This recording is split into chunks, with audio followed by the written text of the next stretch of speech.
Hello students, कैसे हैं आप लोग? होपफुली बढ़िया हैं, घर पर हैं, सुरक्षित हैं। आज मैं फिर आ गया आप लोगों के पास एक नया लेक्चर लेकर। तो याद करिए लास्ट लेक्चर में हमने क्या कवर किया था।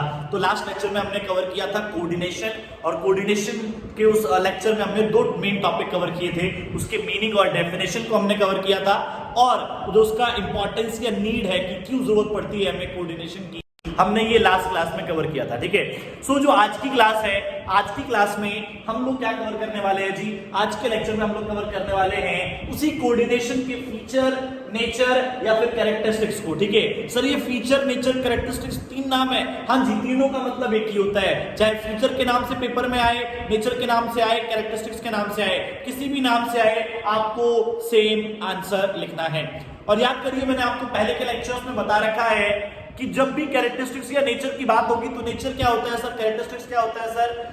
एक मीनिंग, एक डेफिनेशन को जो हम टुकड़ों में पढ़ते हैं तो उसे क्या बोलते हैं सर? उसे नेचर और फीचर या कैरेक्टरिस्टिक्स बोलते हैं। ठीक है, देखो कुछ इस तरह का डायग्राम बना रखा है मैंने, टुकड़ों टाइप की, कि टॉपिक को मैं बार बार तोड़ तोड़ के पढ़ रहा हूं। ठीक है, ऐसा ही आपको भी डायग्राम पेपर में बना के आना है।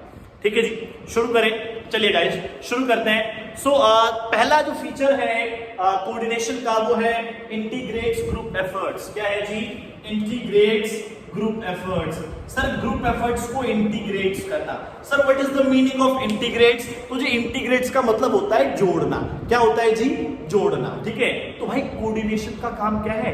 भाई याद करो, कोऑर्डिनेशन का काम होता है डिफरेंट डिफरेंट ग्रुप्स होते हैं, डिफरेंट डिफरेंट लेवल्स होते हैं, different different departments, different different individuals, उन सबके बीच में तालमेल इकट्ठा करना। ठीक है, उन सबके बीच में एक कोऑर्डिनेशन, एक बॉन्ड क्रिएट करना।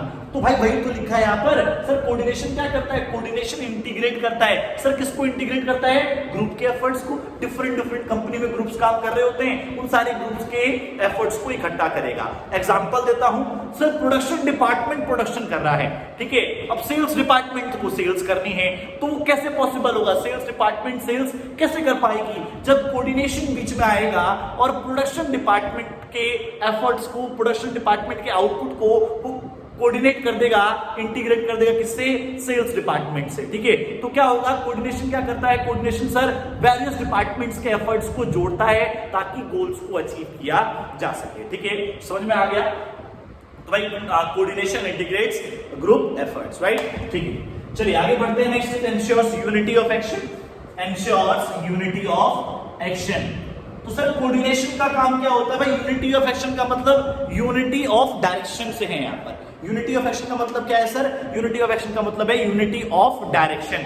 सर, यूनिटी ऑफ डायरेक्शन क्या होता है? देखिए, याद करिए, मैंने आपको बताया था कि यूनिटी ऑफ डायरेक्शन का मतलब है एक ही डायरेक्शन में जब सब लोग एफर्ट्स लगाएंगे, that is unity of direction. एक बात बताओ, जब कोऑर्डिनेशन नहीं होगा, जब कंपनी में कोऑर्डिनेशन नहीं होगा, तो सब लोग डिफरेंट डिफरेंट डायरेक्शंस में काम करेंगे, तो क्या वहां पर यूनिटी ऑफ एक्शन पॉसिबल है? मैं आपको एक डायग्राम के थ्रू दिखाना चाहता हूं कि यूनिटी ऑफ एक्शन होता क्या है। ठीक है, बड़े ध्यान से यहां पर एक डायग्राम बना देखिएगा उसको और समझने की कोशिश करिएगा। ठीक है,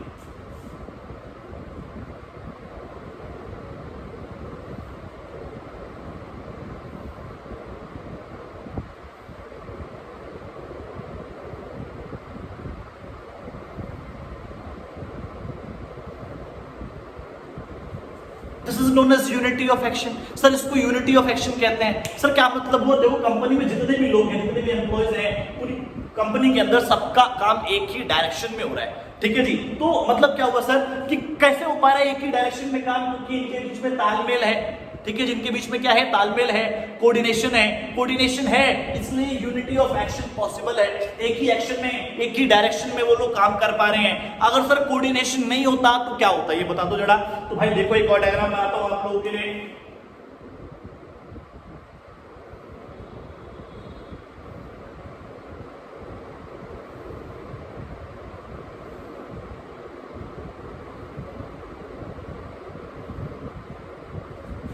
देखिए गाइस, कि जब सर कोऑर्डिनेशन नहीं होगा तो यहां पर तो यूनिटी मल्टीप्लिसिटी ऑफ एक्शन हो रहा था कोऑर्डिनेशन होने की वजह से। सर जब कोऑर्डिनेशन नहीं होगा तो देखिए क्या होने वाला है, that is known as multiplicity of actions, right. Multiplicity of actions या multiple direction of actions, right. So क्या होगा सर, बहुत सारे डायरेक्शंस होंगे कंपनी के अंदर, बहुत सारे एक्शंस होंगे, ठीक है, वो भी डिफरेंट डिफरेंट डायरेक्शन में जो लग रहे होंगे।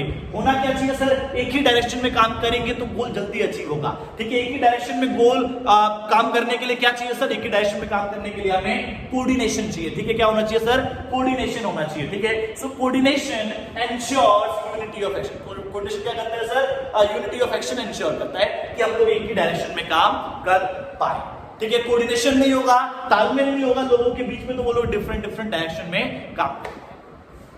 डन गाइस, समझ में आ गया। चलिए आगे बढ़ते हैं। Next is continuous process. Continuous process, continuous process भाई देखना और समझना बड़े ध्यान से। सर क्या कोऑर्डिनेशन एक बार करने से हो जाएगा? जब मैं क्या एक बार सर कोऑर्डिनेशन करूं तो दोबारा कोऑर्डिनेशन करने की जरूरत नहीं पड़ेगी, तो भाई आप गलत सोच रहे हो। कोऑर्डिनेशन एक ऐसा प्रोसेस है जिसको आपको बार बार करना पड़ता है। सर ऐसा क्यों? तालमेल तो लोगों के बीच में अपने आप बन जाता है, लेकिन भाई यहाँ लोगों की बात नहीं हो रही ना, यहाँ पर कंपनी के लोगों की बात हो रही है। क्या होता है कि कंपनी के अंदर, बिजनेस के अंदर कोऑर्डिनेशन स्टैब्लिश करना is one of the difficult task. Company का बहुत डिफिकल्ट टास्क होता है लोगों के बीच में एक कोऑर्डिनेशन स्टैब्लिश करना, ठीक है। तो मैं आपको क्या कह रहा हूं, मैं ये कह रहा हूं कि सिर्फ एक बार कोऑर्डिनेशन मैंने स्टैब्लिश कर दिया। इमेजिन करो सर, अभी आप एग्जांपल दे रहे थे प्रोडक्शन डिपार्टमेंट और सेल्स डिपार्टमेंट की, तो मैंने क्या किया सर, एक बार दोनों के बीच में कोऑर्डिनेशन स्टैब्लिश कर दिया। तो सर इसका मतलब क्या कि मैं लाइफ टाइम फ्री हो गया, अब मुझे दोबारा से कभी कोऑर्डिनेशन करने की जरूरत नहीं है? ऐसा नहीं है।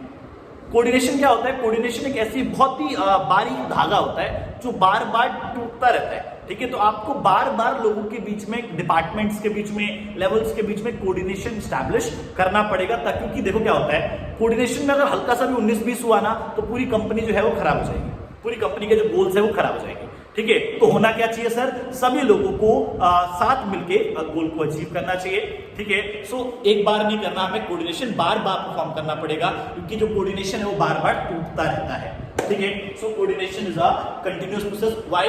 Because we need to perform the function of coordination again and again to make a good balance और to make a good bond among different departments, levels etcetera, right. समझ में आ गया? चलिए आगे बढ़ते हैं। सर कोऑर्डिनेशन क्या है? सर कोऑर्डिनेशन ऑल परवेसिव है। ऑल परवेसिव का मतलब होता है हर जगह, हर जगह मतलब एवरीवेयर, या फिर हिंदी में बोले उसको तो सर्वव्यापक। अगर आप लिखना चाहते हैं तो लिख सकते हैं पेज के टॉप पर, ऑल परवेसिव मींस सर्वव्यापक। सर्वव्यापक सर क्या मतलब होता है सर्वव्यापक या ऑल परवेसिव का? एवरीवेयर, हर जगह। सर कोऑर्डिनेशन क्या है? Sir all pervasive. All pervasive का मतलब क्या हुआ? कोऑर्डिनेशन हर जगह है, ठीक है। भाई मैं भी, सिर्फ बिजनेस में कोऑर्डिनेशन नहीं होता भाई, मैं भी तो कोऑर्डिनेशन परफॉर्म करता हूं, आप भी तो कोऑर्डिनेशन परफॉर्म करते हो। आप भी अपने मोबाइल और अपने पढ़ाई के बीच में कोऑर्डिनेशन मेंटेन करते हो, है ना। जो पापा होते हैं वो फाइनेंशियल, जो हमारे पास पैसा, जो बजट होता है उसके बीच में, और जो एक्सपेंसेस होते हैं उसके बीच में कोऑर्डिनेशन स्टैब्लिश करते हैं, ठीक है। और जो गवर्नमेंट होती है सर वो भी कोऑर्डिनेशन स्टैब्लिश करती है, क्लियर है। जो फाइनेंशियल सेक्टर्स होते हैं, जो डिफरेंट सेक्टर्स है हमारी इकोनॉमी में, उन सभी सेक्टर्स में क्या होता है सर, कोऑर्डिनेशन स्टैब्लिश करने की कोशिश गवर्नमेंट करती है। तो इन शॉर्ट कहने का मतलब यही है कि चाहे छोटी कंपनी हो, चाहे बड़ी कंपनी हो, चाहे बहुत बड़ी कंपनी हो, मींस चाहे स्मॉल ऑर्गेनाइजेशन हो, मीडियम ऑर्गेनाइजेशन हो या लार्ज ऑर्गेनाइजेशन हो, या फिर टॉप लेवल हो, मिडिल लेवल हो, लोअर लेवल हो, ठीक है। चाहे सर बिजनेस हो, नॉन बिजनेस हो, ठीक है, चाहे डोमेस्टिक वर्क हो, पॉलिटिकल वर्क हो, सोशल वर्क हो, लीगल वर्क हो, हर जगह हमें कोऑर्डिनेशन की जरूरत होगी, ठीक है। That is why coordination is all pervasive. Coordination क्या है सर? ऑल परवेसिव है। कोऑर्डिनेशन क्या है सर? हर जगह है। चलिए next is coordination is responsibility of all managers. क्या होता है sir? Coordination is responsibility of all managers. और ये पॉइंट मैं आपको ऐसे समझाऊंगा कि एक बार में हिट हो जाएगा, बड़े ध्यान से सुनिए और समझिएगा। भाई एक जो ट्रेन होती है, जो एक जैसे मालगाड़ी की बात करें, जो मालगाड़ी जो ट्रेन होती है, उसके अंदर कितने पहिए होते होंगे? कोई अंदाजा है आपके पास? देखिए हमें नंबर काउंट नहीं करने कि कितने पहिए होते हैं, मुझे भी नहीं पता, ठीक है, और शायद आप लोगों को भी नहीं पता होगा, और गूगल करने की जरूरत नहीं है। हमारा पॉइंट ये नहीं कितने पहिए होते हैं, बहुत सारे पहिए होते हैं। इमेजिन करते हैं 40 पहिए हैं, 40 जो है ट्रेन के अंदर जो पहिए होते हैं, ठीक है। अब उसमें से एक बात बताओ कि ट्रेन चल रही है, उसमें से अगर एक भी पहिया, एक भी जो उसका वो है वो अगर गिरा, ठीक है, उसका बैलेंस बिगड़ा, तो बाकी लोग संभाल लेंगे ना, ट्रेन पलटेगी तो नहीं, या पलट सकती है? बताइए सर, ट्रेन के अंदर बहुत सारे पहिए हैं, अगर उसका एक भी पहिया जो है ट्रेन का, ठीक है, अगर वो बिगड़ता है तो बाकी लोग संभाल लेंगे, कोई दिक्कत नहीं आएगी। ऐसा ही होगा ना? इसका अपोजिट होगा, तो भाई इसका अपोजिट होगा। मतलब कि सर अगर एक भी टायर के अंदर या जो पहिया होता है उसके अंदर जो भी ट्रेन का जो है वो अगर उसमें एक में डिसबैलेंस हुआ तो सर पूरी की पूरी ट्रेन पलटेगी। That is the point. Sir क्या? Responsibility of all managers. Sir क्या होता है, कोऑर्डिनेशन जो है सिर्फ एक मैनेजर करे या कंपनी के अंदर 40 मैनेजर हैं, 39 मैनेजर्स कोऑर्डिनेशन एस्टैब्लिश कर रहे हैं, एक मैनेजर कोऑर्डिनेशन एस्टैब्लिश नहीं कर रहा, तो भाई और बहनों मैं आपको बता दूं कोऑर्डिनेशन पॉसिबल नहीं है। ठीक है, क्या होता है sir, coordination is the responsibility of all managers. सभी मैनेजर्स की रिस्पॉन्सिबिलिटी होती है कोऑर्डिनेशन फंक्शन को परफॉर्म करना। ठीक है, सिर्फ एक मैनेजर चाहे या मैक्सिमम मैनेजर्स चाहे तो भी कोऑर्डिनेशन वो परफॉर्म नहीं कर सकते। Why? Because coordination is the responsibility of all managers. ठीक है, सिर्फ एक मैनेजर या मैक्सिमम मैनेजर्स की रिस्पॉन्सिबिलिटी नहीं होती, हर एक मैनेजर की रिस्पॉन्सिबिलिटी होती है। क्योंकि अगर एक ने भी बैलेंस खराब किया, एक ने भी कोऑर्डिनेशन में थोड़ी दिक्कत करी तो पूरा बैलेंस बिगड़ेगा। ठीक है, so coordination is the responsibility of all managers. Last पे आते हैं जी। Last is coordination is deliberate function. क्या होता है सर, कोऑर्डिनेशन जो होता है वो एक डेलिबरेट फंक्शन होता है। What is the meaning of deliberate anyone? What is the meaning of deliberate? Deliberate का मतलब क्या होता है जी? तो मैं आपको बता दूं, डेलिबरेट का मतलब होता है जानबूझकर, जानबूझकर। ठीक है जी, जानबूझकर। सर कोऑर्डिनेशन जो है ऑटोमेटिकली नहीं होता, जैसे कि मैंने आपको बताया सर, ये लाइफ की बात नहीं हो रही, यहां पर लोगों की बात हो रही है, वो भी बिजनेस के लोगों की बात हो रही है। ठीक है, बिजनेस के कोऑर्डिनेशन की बात हो रही है। तो बिजनेस के अंदर जो कोऑर्डिनेशन है वो ऑटोमेटिकली क्रिएट नहीं होता, हमें करना पड़ता है। मतलब sir coordination is a deliberate function, एक ऐसा फंक्शन है जो हमें जानबूझ के करना पड़ता है, क्योंकि वो ऑटोमेटिकली नहीं होता। ठीक है, so coordination is not a function that perform automatically, the manager need to perform this function deliberately. ठीक है, उसको ऑटोमेटिकली नहीं हो जाएगा, हमें डेलिबरेटली इस फंक्शन को परफॉर्म करना पड़ेगा। Right? So coordination is a deliberate function, means you need to make the coordination among different departments, among different levels willingly. ठीक है जी, आपको विलिंगली और डेलिबरेटली वो करना पड़ेगा, ऑटोमेटिकली नहीं होगा। ठीक है जी, होपफुली समझ में आ गए आपको ये 6 के 6 जो फीचर्स हैं, इसमें से कोई भी इसमें डाउट होगा नहीं। पहला था integrate group efforts, second ensures unity of action, third continuous process, fourth all pervasive, fifth responsibility of all managers and sixth deliberate function. ये 6 के 6 हैं, काफी इजी हैं। ठीक है, इसको अच्छे से याद करिएगा, क्योंकि एक भी पॉइंट उठा के आजकल वो लोग केस स्टडी बना देते हैं। सो आगे बढ़ते हैं जी नेक्स्ट टॉपिक की तरफ, और जो नेक्स्ट टॉपिक है वो काफी इंटरेस्टिंग है, पढ़ने में काफी मजा आएगा, और अब इस कोऑर्डिनेशन टॉपिक का अब तक का सबसे इंपॉर्टेंट टॉपिक कराने जा रहा हूं। ठीक, सो जैसे कि मैंने बताया आपको गाइस कि जो इस लेक्चर में हम आगे पढ़ेंगे वो पढ़ेंगे next topic is essence of management. Essence of management, ये टॉपिक स्टार्ट करने से पहले मैं आपको थोड़ा सा बेसिक कुछ बातें बताता हूं इस टॉपिक के बारे में। देखिए सर, ये टॉपिक है क्या एक्चुअल में, एसेंस ऑफ मैनेजमेंट कहता क्या है, पहले ये जान लेते हैं। एक बहस हुई कुछ बिजनेस थिंकर्स के बीच में कि सर जब कोऑर्डिनेशन, जैसे कि आपने बताया, coordination is all pervasive, coordination is required at all levels, coordination is the responsibility of all managers, coordination is very powerful, coordination की जरूरत बहुत ज्यादा होती है, बहुत ही पावरफुल होता है कोऑर्डिनेशन, बहुत ही जरूरी इंपॉर्टेंट होता है कोऑर्डिनेशन कंपनी के अंदर। ये सारी बातें आप बोल रहे हो, तो भाई बिजनेस थिंकर्स के बीच में एक बहस हुई कि भाई मैनेजमेंट के 5 फंक्शन होते हैं। कौन कौन से जी? Planning, organising, staffing, directing and controlling. Management के ये 5 फंक्शन होते हैं। तो भाई जब ये 5 होते हैं और कोऑर्डिनेशन इतना इंपॉर्टेंट है, तो भाई 6 फंक्शन कर दो ना।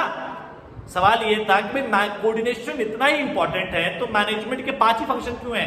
कोऑर्डिनेशन तो बहुत ज्यादा इंपॉर्टेंट है, तो 6 फंक्शन होने चाहिए मैनेजमेंट के। ठीक है जी, कौन कौन से? Planning, organising, staffing, directing, controlling and coordination.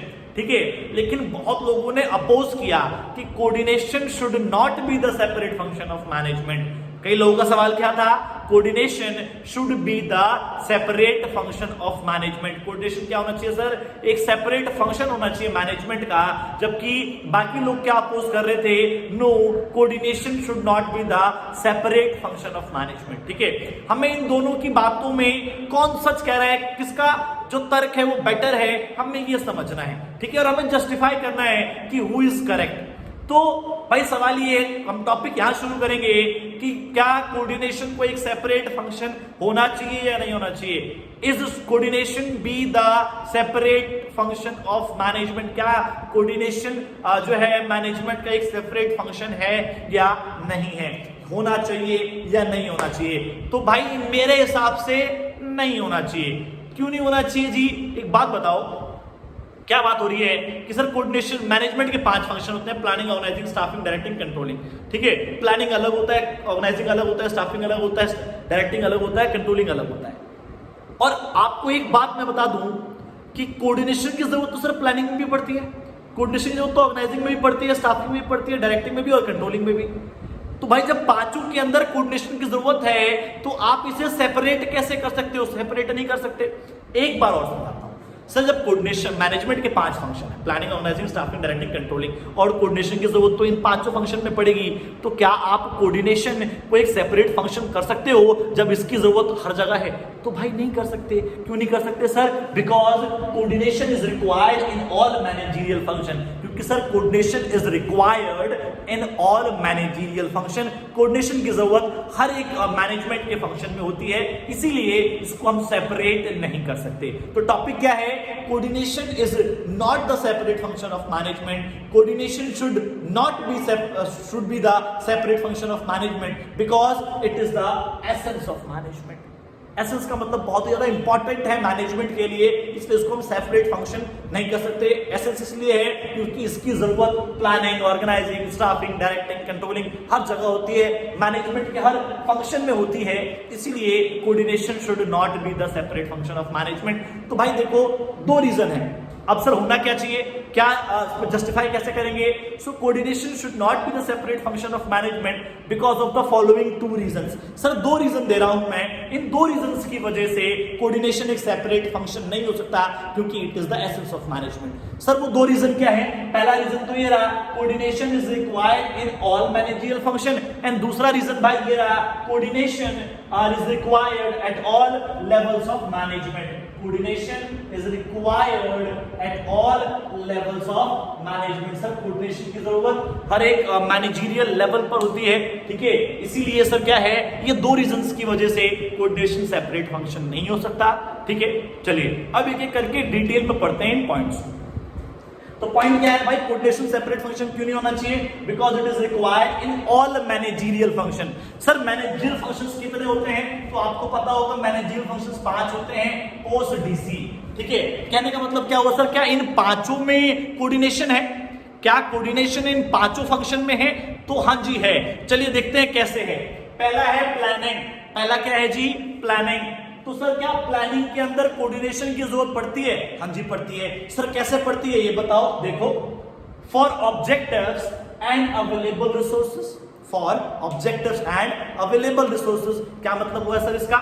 एक बार बताओ भाई, मेरे पास जेब में 50 रुपए है, ठीक है, और मैं ऑब्जेक्टिव क्या सेट कर रहा हूं कि यार लंदन में जाके मैं क्या करूंगा, चाय पीने का मन कर रहा है, ठीक है, जेब में 10 रुपए पड़े भाई, अवेलेबल रिसोर्स 10 रुपीज है, और आपका ऑब्जेक्टिव क्या है जी, लंदन में जाके चाय पी के आऊंगा। तो क्या दोनों के बीच में कोऑर्डिनेशन है?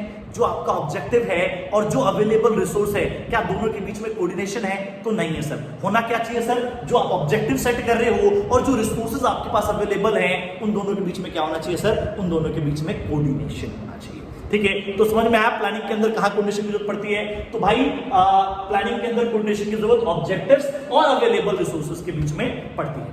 क्लियर? एक और एग्जांपल लेते हैं इसका आगे। सर प्लानिंग के अंदर और कोई एग्जांपल? तो देखिए भाई, for overall plans and departmental plans. Overall plans and departmental plans, sir ये कैसे हुआ? देखिए, हमारी कंपनी का एक ओवरऑल प्लान आया कि हम लोग क्या करेंगे सर, प्रोडक्शन बढ़ाएंगे। हमारी कंपनी का एक ओवरऑल प्लान क्या है कि we will try to increase the production. लेकिन हर एक डिपार्टमेंट क्या कर रहा है, हर एक डिपार्टमेंट जो है वो क्वालिटी इंप्रूव कर रहा है। तो यार ये दोनों तो अपोज हो गए ना। एक बात बताओ कि एक हम प्रोडक्शन इंक्रीज कर रहे हैं, प्रोडक्शन इंक्रीज करने के लिए क्या चाहिए सर, फटाफट काम करना होता है ताकि फटाफट प्रोडक्शन इंक्रीज हो सके। लेकिन जब आप क्वालिटी इंक्रीज करोगे तो भाई प्रोडक्शन गिरेगी ना यार, क्योंकि जब साफ साफ लिखते हैं तो स्पीड स्लो हो जाती है। तो एक जगह कह रहे हो आप कि भाई प्रोडक्शन बढ़ाओ, दूसरी जगह आप क्वालिटी पे काम कर रहे हो, तो भाई दोनों में क्या है सर, कोऑर्डिनेशन नहीं है। तो होना क्या चाहिए सर, जो ओवरऑल प्लान्स हैं और जो डिपार्टमेंटल प्लान्स हैं उनके बीच में क्या होना चाहिए सर, कोऑर्डिनेशन होना चाहिए। तो समझ में आया कि कोऑर्डिनेशन की जरूरत प्लानिंग में क्यों होती है और कैसे होती है और कहां होती है। तो सर कोऑर्डिनेशन की जरूरत जो होती है वो ऑब्जेक्टिव्स एंड अवेलेबल रिसोर्सेज के बीच में होती है और जो ओवरऑल प्लान है डिपार्टमेंटल प्लान है उनके बीच में होती है। ठीक है गाइस, समझ में आ गया, आगे बढ़ू चलिए। So next is organizing. Sir coordination की जरूरत ऑर्गेनाइजिंग में कहां पड़ती है, कैसे पड़ती है, एक बार ये देख लीजिए। So for resources and activities to be perform, for resources and activities to be perform. Sir मेरे पास क्या है, सर मेरे पास एक साइकिल है, ठीक है जी, और मुझे चंद्रमा पे जाना है, तो कैन आई डू सो, क्या मैं ये कर सकता हूं? नहीं कर सकता। क्यों नहीं कर सकता सर? क्योंकि जो अवेलेबल रिसोर्स है और जो आप एक्टिविटी परफॉर्म करने वाले हो या परफॉर्म करने जा रहे हो वो क्या है सर, वहां पर कोऑर्डिनेशन नहीं है। ठीक है, तो अगर आपका साइकिल है तो आपकी एक्टिविटी क्या होनी चाहिए सर, जो available resource that is cycle, so activity to be perform is to ride on the street. ठीक है, कि आप स्ट्रीट पे राइड ले सकें या एक पार्क का एक राउंड लगा सकें, तो कुछ इस तरह की एक्टिविटी आपकी होनी चाहिए। तो मैंने क्या बोला कि जो आपके पास रिसोर्स अवेलेबल है और जो आप एक्टिविटी परफॉर्म कर रहे हो उनके अंदर क्या होना चाहिए सर, कोऑर्डिनेशन होना चाहिए। नेक्स्ट क्या था सर, इसके अंदर between authority and responsibility. Sir ये क्या होता है, ये देखिए सेकंड चैप्टर में एक प्रिंसिपल भी है, जब सेकंड चैप्टर पढ़ाऊंगा ना उसमें सेकंड प्रिंसिपल का नाम है balance between authority and responsibility. क्या मतलब होता है सर, जो आप पावर दोगे एम्प्लॉइज को, जो आप पावर दोगे, ठीक है, और जो सर उनके पास जो रिस्पॉन्सिबिलिटी है, दोनों के बीच में बैलेंस होना चाहिए। क्या होता है सर, अगर मैंने रिस्पॉन्सिबिलिटी कम कर दी, रिस्पॉन्सिबिलिटी कम है और पावर ज्यादा दे दी, तो सर क्या करेगा, वो मिसयूज करेगा। और सर जब पावर जो है वो इतनी सी है, अथॉरिटी जो है वो इतनी है और रिस्पॉन्सिबिलिटी दे दी ज्यादा, तो क्या होगा, वो काम ही नहीं कर पाएगा। तो होना क्या चाहिए सर, दोनों के बीच में बैलेंस होना चाहिए। जितनी पावर दोगे उतनी ही रिस्पॉन्सिबिलिटी दो और जितनी रिस्पॉन्सिबिलिटी दोगे उतनी ही पावर दो। इन दोनों के बीच में कोऑर्डिनेशन होना चाहिए। तो कोऑर्डिनेशन की जरूरत ऑर्गेनाइजिंग में यहां पे पड़ती है। ठीक है, ऐसे बहुत सारे और एग्जांपल्स हो सकते हैं, सिर्फ दो लिखे मैंने यहाँ पर। ठीक है, आपको भी दो लिख के आना है। अगर क्वेश्चन पेपर में आएगा, जैसे कि मैंने आपको बता दिया कि राम एंड श्याम 2-3 लोग हैं, इस बात को लेकर बहस चल रही है कि भाई क्या कोऑर्डिनेशन को एक सेपरेट फंक्शन होना चाहिए कि नहीं होना चाहिए। अब बताओ कौन सही है। ठीक है, तो आपको रीजन के साथ बताना है कि हाँ जी कौन सही है। जो बोल रहा हो कि कोऑर्डिनेशन को सेपरेट फंक्शन नहीं होना चाहिए क्योंकि एक तो एसेंस है, सेपरेट फंक्शन नहीं हो सकता because it is the essence of management. हम लोग रीजन दे रहे हैं because it is required in all managerial functions. Sir, all managerial functions like planning, organizing, staffing, directing, controlling, post receipt, और दो हमने पढ़ लिए प्लानिंग एंड ऑर्गेनाइजिंग। आगे बढ़ते हैं जी। सर कोऑर्डिनेशन की जरूरत स्टाफिंग में कहां पड़ती है, कैसे पड़ती है, एक बार देख लेते हैं।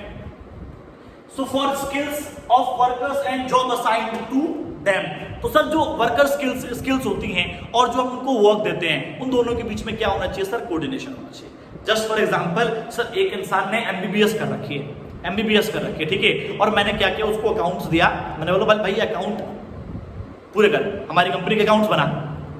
हैं सर, क्या कह रहे हो? अरे सर जो वर्कर की स्किल्स है वो तो उसने डॉक्टर कर रही है, उसे तो इलाज करना चाहिए, ठीक है, लेकिन मैं जॉब क्या दे रहा हूं, अकाउंट्स मेंटेन करने के लिए। तो क्या गोल अचीव हो पाएगा? क्या दोनों के बीच में तालमेल है? जो वर्कर्स के स्किल्स हैं और जो मैं उसको काम दे रहा हूं, क्या दोनों में तालमेल है?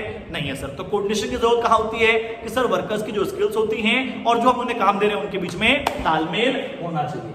Next is efficiency of workers and compensation. Sir ये क्या हुआ, इसका मतलब क्या होता है, देखिए वर्कर्स की एफिशिएंसी मतलब उन्होंने कितना काम किया, ठीक है। अब एक एम्प्लॉय ने 100 रुपए का काम किया और मैंने कंपनसेशन कितना दिया, सिर्फ 1 रुपया। एक एम्प्लॉय ने 100 रुपए का काम किया, मैं सिर्फ उसे 1 रुपया दे रहा हूं, तो क्या वो कल से काम पे आएगा?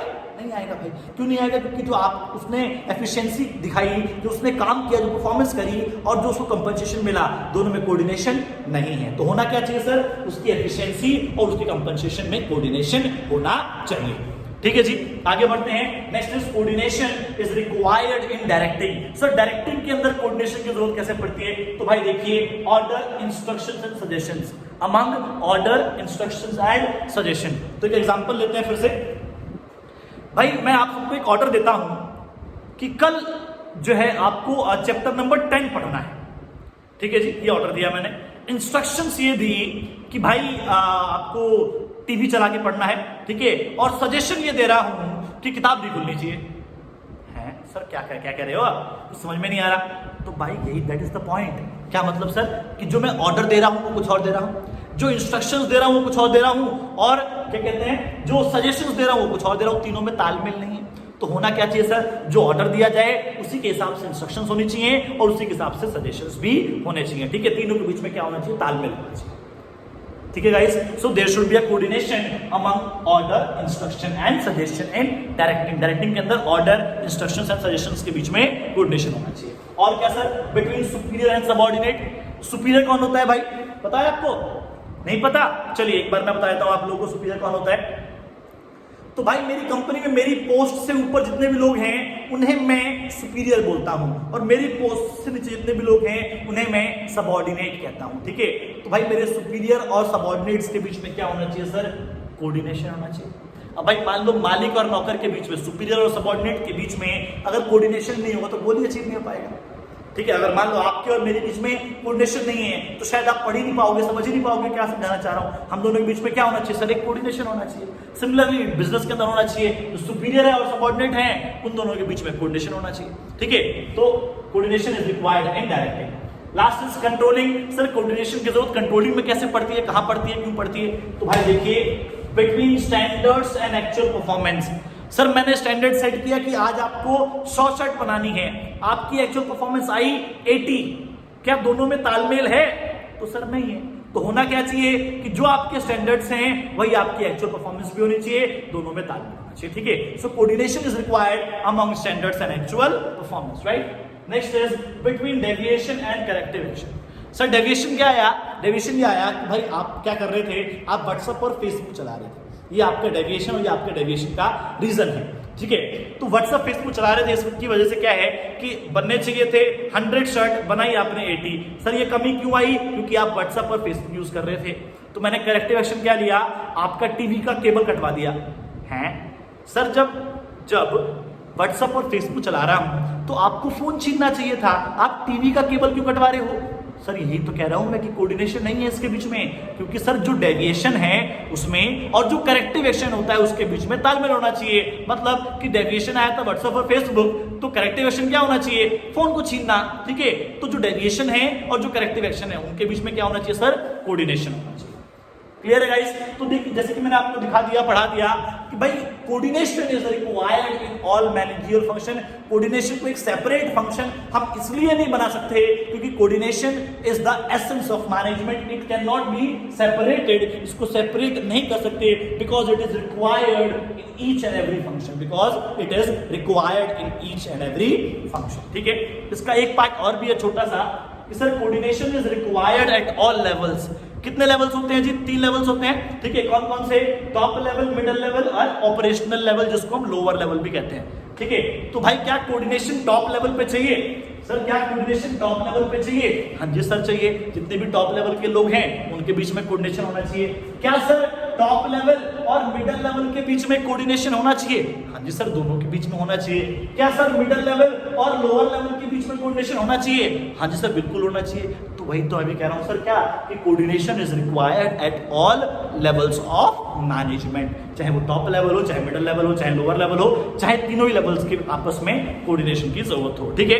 तो जैसे कि आपने देख लिया कोऑर्डिनेशन को हम अलग इसलिए नहीं कर सकते क्योंकि it is required in all managerial functions and it is required at all levels of management, ठीक है। सो कंक्लूजन में लास्ट में क्या लिखेंगे? लास्ट में कंक्लूजन में क्या लिखेंगे? सुन लीजिए, अगर आपको लिखना है तो आप वीडियो को स्लो करके पॉज करके लिख लीजिएगा, बहुत इंपॉर्टेंट लाइंस लिखवा रहा हूं। कोऑर्डिनेशन को का कंक्लूजन, ठीक है। तो कंक्लूजन में क्या लिखेंगे सर? कंक्लूजन में ये लिखना है from the above discussion we may conclude that coordination is required in all managerial functions, Coordination is required in all managerial functions and it is also required at all levels of management. That is why coordination cannot be the separate function of management. However, it is the essence of management. So hopefully students आपको ये lecture समझ में आया होगा proper, ठीक है। तो इसी के साथ चैप्टर जो है चैप्टर 1 खत्म होता है। नेक्स्ट क्लास में हम लोग इस चैप्टर के एमसीक्यू को करेंगे, ठीक है जी। तो कोई भी अगर आपको डाउट हो तो आप मेरे व्हाट्सएप नंबर जो डिस्क्रिप्शन में लिखा हुआ है वहां पर आप मुझे मैसेज कर सकते हैं, मैं आपके डाउट्स को जरूर सॉल्व करूंगा।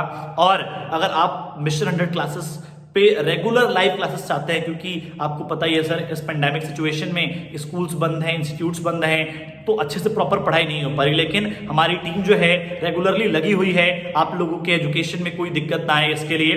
तो आप चाहें तो मिशन 100 क्लासेस के रेगुलर लाइव क्लासेस को ज्वाइन कर सकते हैं। हमारे यहाँ ऑलमोस्ट हर सब्जेक्ट की लाइव क्लासेस हो रही हैं, ठीक है।